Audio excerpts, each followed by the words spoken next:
when we're dealing with polar graphs, there are certain varieties that tend to arise over and over again.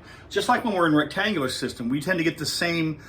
Certain functions and certain graphs are particularly useful. The trig curves, the basic parabola curves, the basic polynomial curves. There are certain functions and certain graphs that are particularly useful to be able to use to illustrate things like area under the curve or the other notions of the calculus. Well, there are certain special polar graphs that serve that same function in this different coordinate system. And so we're going to talk about two of them in particular. One is called the Limassons. That's a French, and I don't know how to say it, so I'm from Missouri. So this is Limassons. And the other are rose curves. I can say rose curves. Now, the Limassons look like this. They are a family of curves. Anything that is R is equal to A plus or minus B. It doesn't matter which one I put first, I guess. Cosine theta. Or R is equal to A plus or minus B sine theta. And we assume A is bigger than 0, B is bigger than 0. So those are any function, any curve that matches that format is a Limasson. There are different varieties based upon the various values for A and B. Then we also have rose curves. Now rose curves look like functions of this type. R is equal to A cosine of n times theta, or R is equal to A sine of n times theta. And there are some assumptions here. There's no restriction on the value of A, but we do have that n is bigger than or equal to 2. So we don't mean n equal 1. So we don't talk about cosine of just theta. So if n is bigger than or equal to 2 in both of these scenarios, then those are called rose curves.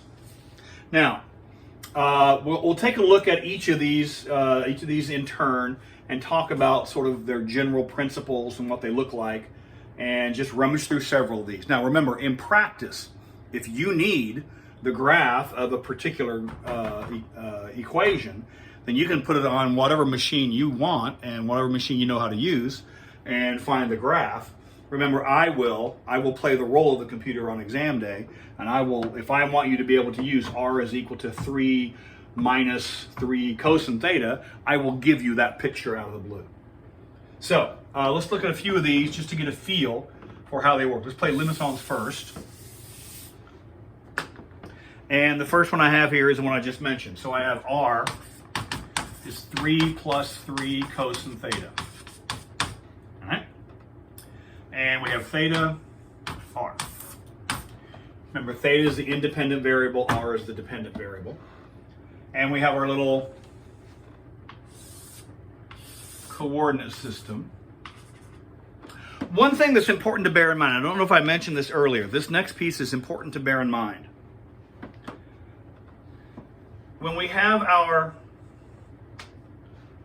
graph paper here, so there's our circle of radius 1, there's our circle of radius 2, there's our circle of radius 3, and so on and so on and so on. So this is 1, 2, and 3. Remember, when we write in rectangular coordinates, this is 1, this is 2, this is -1, this is -2. That is not the way this works here. This is 1, this is 2, this is 3. Yes, this is 1, this is 2, this is 3. This is also 1, this is also 2, this is also 3. In rectangular coordinates, the requirement is to the left of the origin is negative. That is not the requirement here, because the point, if we're going to plot the point, pi, comma, 1, what that means is you rotate it until you're aiming in the pi direction, and then from the origin you move +1. This is +1. This is positive 2.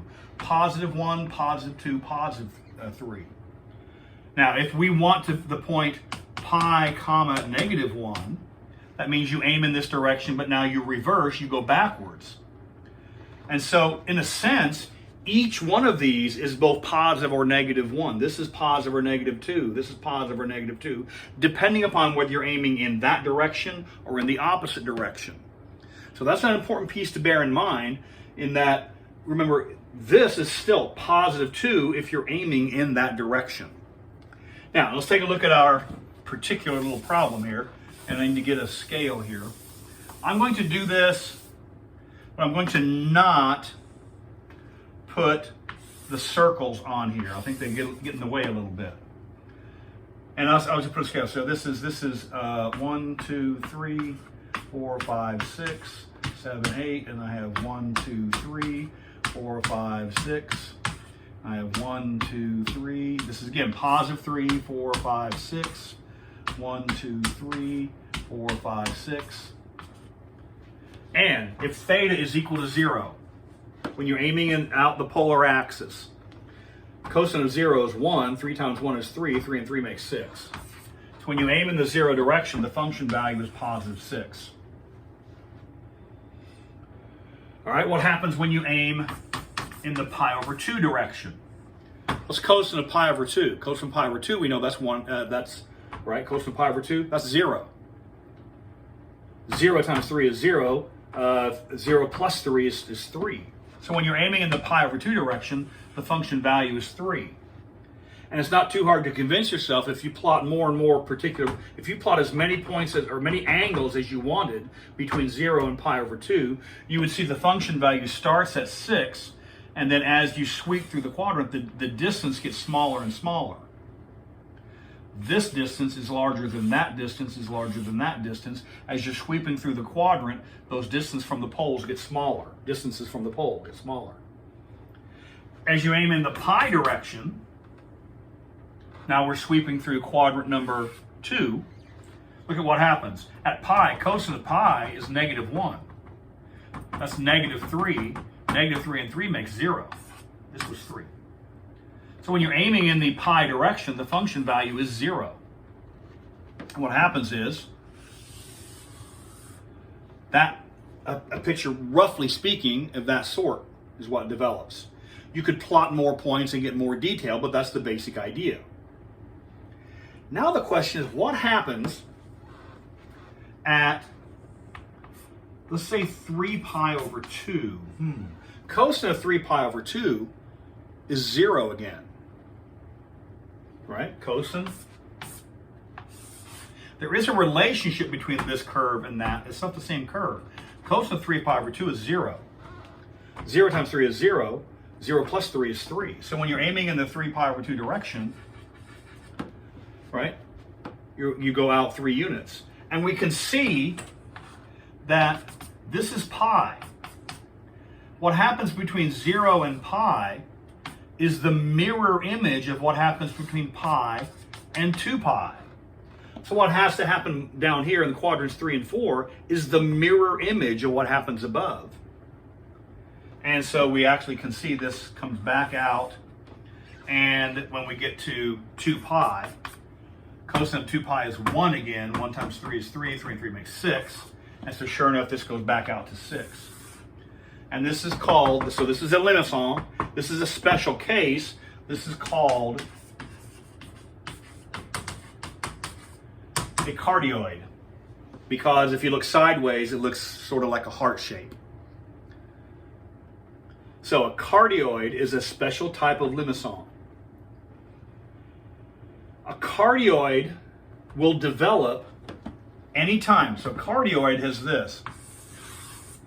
If A over B is equal to 1. If A over B is equal to 1, the shape is a cardioid. That's always the case. And so the values are going to be 3 plus 3 is 6, and then you ignore this and get 3, and then you subtract to get 0, and then you ignore this to get 3, and then 3 plus 3 is 6 again. So you get these values, if A over B is equal to 1. So as long as these two numbers are the same number, you generate a cardioid. It doesn't matter whether it's cosine or sine. Now, cosine or sine depends upon the angle of this cardioid. But it's not too hard to see that 3 plus 3 cosine theta or 3 plus 3 sine theta, it corresponds to a cardioid in one orientation or the other. All right? So,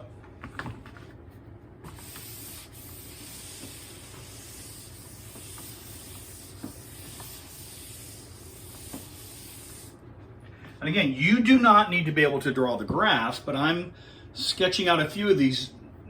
There's the sole reason is to get you used to working in polar coordinates, not that you would need to be able to do a lot of work in the polar coordinates, because if you need the picture, let the machine draw the picture. That's the whole point. Now, the next piece is something like this.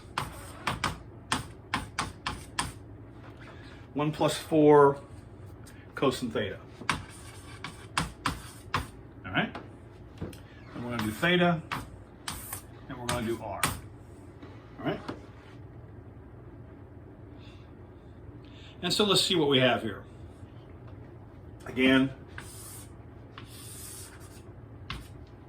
now notice A divided by B is not 1, so we're not going to get an ordinary cardioid. It's not going to be a cardioid, but it is related to that. So, suppose theta is 0. Cosine of 0 is 1. That's 4. 1 times 4 is 4. 4 and 1 make 5. So when you aim in the 0 direction, you're 5 units out. So we are at that point at the start. What happens at, what was it, 5? At pi over 2. What happens when you aim upward? Well, pi over 2, cosine of pi over 2 is 0. So this term vanishes, and the function value is just 1.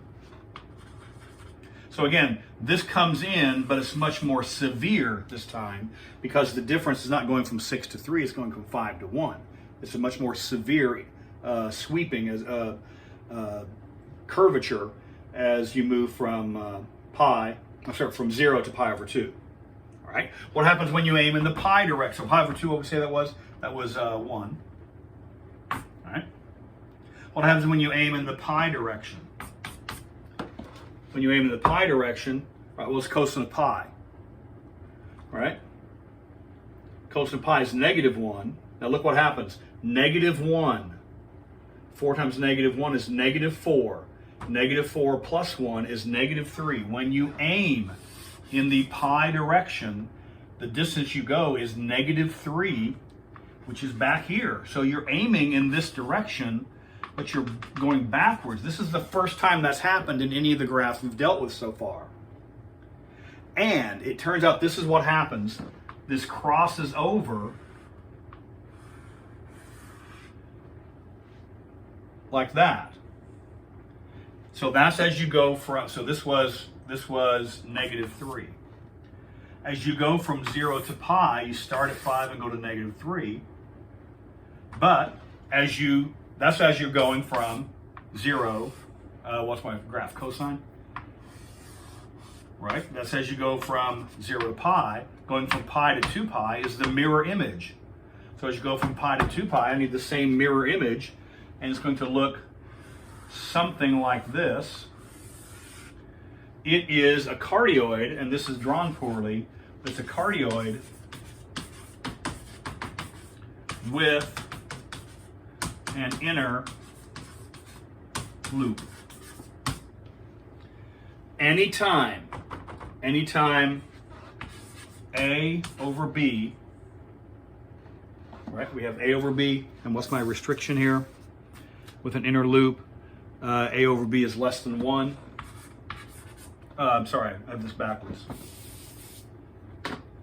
Anytime, A over B, yes, A over B is less than 1. 1 over 4 is less than 1. Then you'll have an inner loop.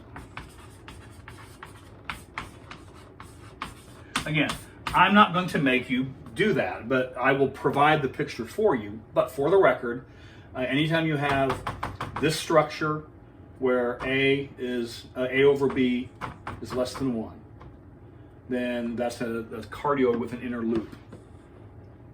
And so you should be able to if you're given one of these pictures, you should be familiar enough that you understand what's happening in that picture.